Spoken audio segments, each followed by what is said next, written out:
Dr. Ed Park at the AMMG 2016 with none other than Dr. Bill Andrews. Dr. Andrews. Oh, yes. We were very privileged to hear you and your colleagues speak yesterday at the telomere conference. For those that don't know, Dr. Andrews has been there from the beginning and he's at the forefront. He's actually got a new book coming out in January. What's it called? Oh, it's called Telomere Lengthening, Curing All Disease, Including Aging and Cancer. Excellent. So you've been sort of the pioneer in this field. Tell us, if we could ask you, why doesn't telomerase cause cancer in 50 words or less? Well, there's no reason why it should cause cancer. There's no data whatsoever that suggests that it causes cancer.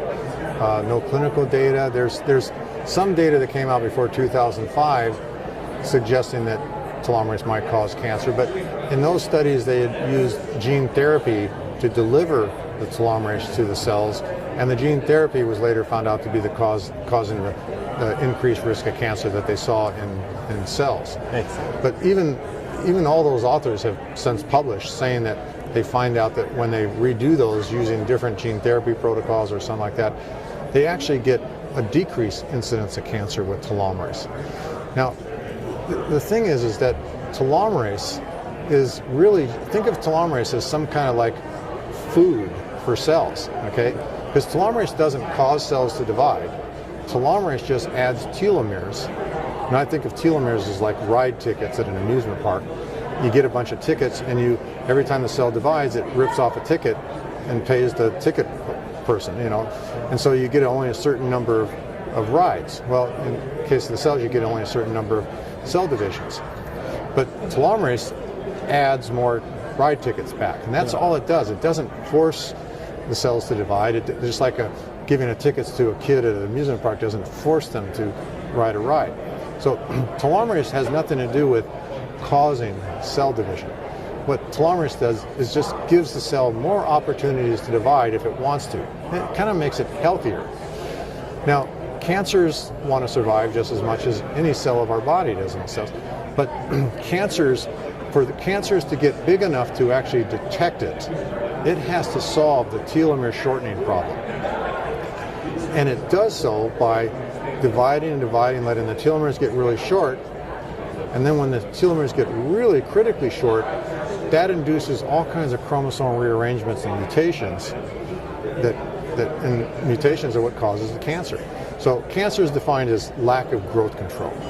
Okay, the reason our nose only grows to the size that it is because the cells communicate with one another and say, okay, it's time to stop growing. That's growth control.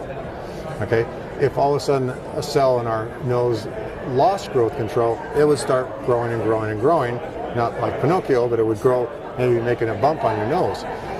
Now, if it was started doing that, it would start growing and growing and maybe get a little bit big, and then the telomeres would stop it from growing. Okay, but the problem is that every time you get the telomeres that short, you increase the mutation rate so high that some of those cells actually figure out a way to re-lengthen the telomeres, and they do it either by turning on telomerase or they do it by what's called the ALT pathway, ALT. All right, so it was the short telomeres that caused the cancer and not telomerase.